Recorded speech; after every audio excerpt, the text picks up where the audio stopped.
Welcome back to Chapter 4 of Geometry, dealing with angles of triangles and classifying triangles. Today is Lesson 2, Angles of Triangles.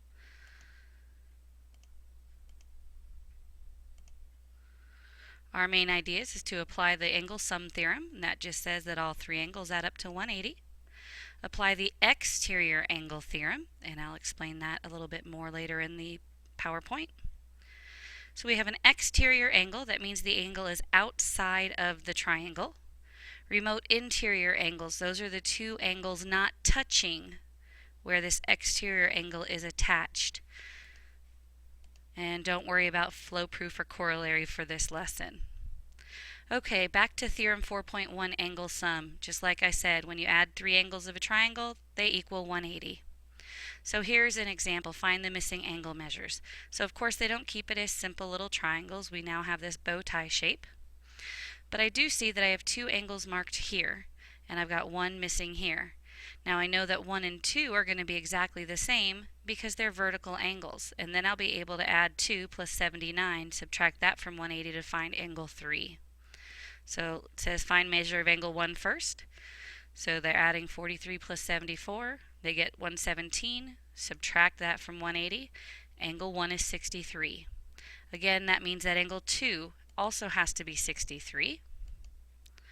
And then 63 plus 79, subtract that from 180, and that third angle there was 38. So the three angles are 63, 63, and 38. Again, 180 is a very important number in this lesson. So here's a problem for you to try. Again, I do want to see this drawing show up in your work, please. Okay, same drawing, question number 1, letter B. Now they want you to find the measure of angle 2. Hopefully you remember what I said was important about these two angles.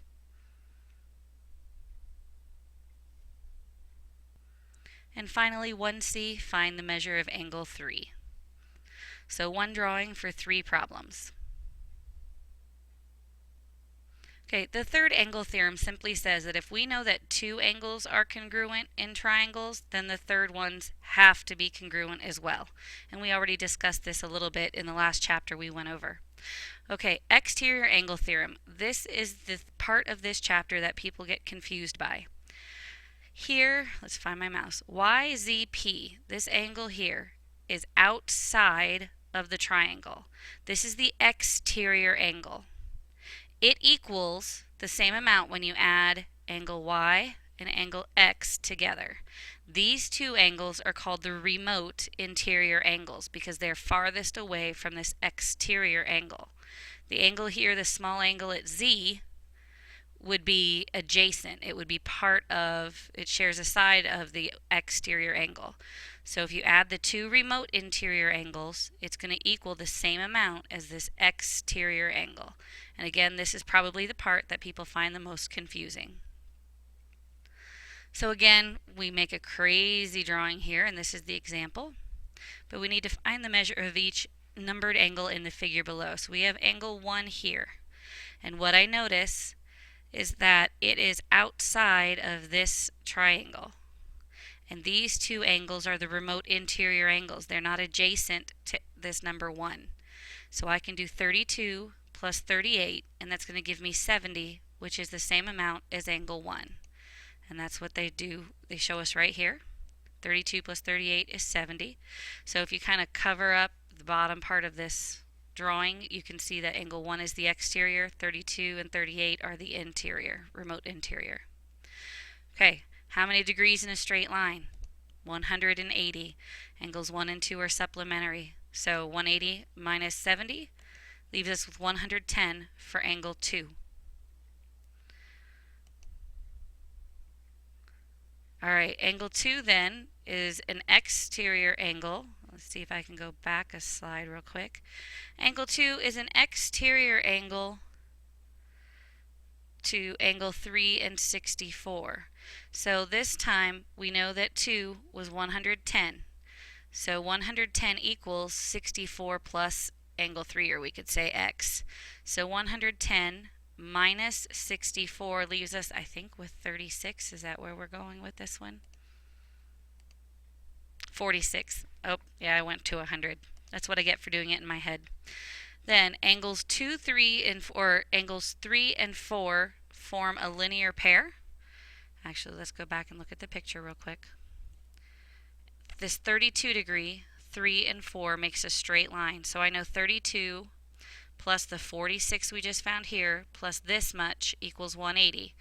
So again, I can do 180 minus 46 minus 32, and that's going to leave me with the angle for number 4. And then if we look here, we have a triangle. So 180 minus 41 minus what we find for angle 4 is going to tell us how much angle 5 is. So we did angle 2. We talked about angle 3. Here is that 32 plus angle 3 plus angle 4 makes a straight line.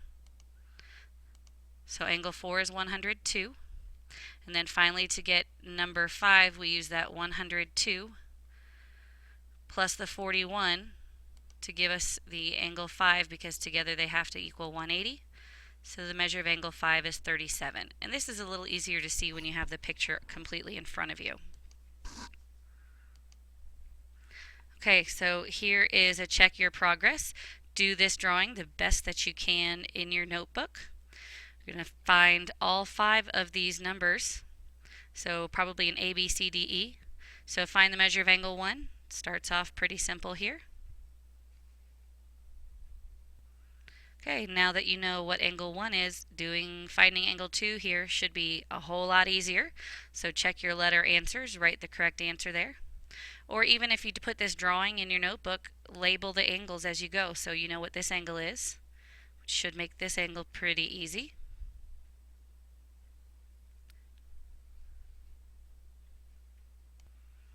Okay, we're finding angle 3 now, which looks a little bit difficult because we know angle 2. But I see this 135 out here. That's going to be important. And that's the only hint I'm going to give you about that one.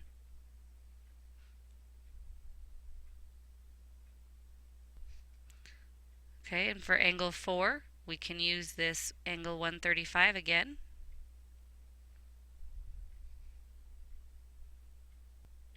Okay, and finally for angle 5, there's a couple of approaches, but I do notice that it is an exterior angle, and you should know both of these at this point, so angle 5 should be pretty easy to find. Okay, corollaries, these are just a couple of additional rules from this lesson. The acute angles of a right triangle are complementary, and that makes sense. If this is a right angle, that's 90 degrees. There's only 180 degrees in a triangle, excuse me, in a triangle. So these two have to add up to the other 90 that makes them complementary. And then finally, if you have, there can be at most one right or one obtuse angle in a triangle. So if you have an obtuse angle, the other two have to be acute. If you have a right angle, the other two angles have to be acute. Alright, here's a real-world example. Gardening, the flower bed shown is in the shape of a right triangle.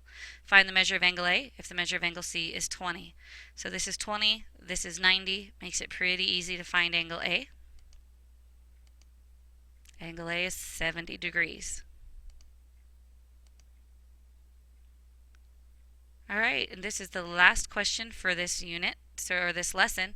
So the piece of quilt fabric is in the shape of a right triangle. Find the measure of angle A if the measure of angle C is 62 degrees.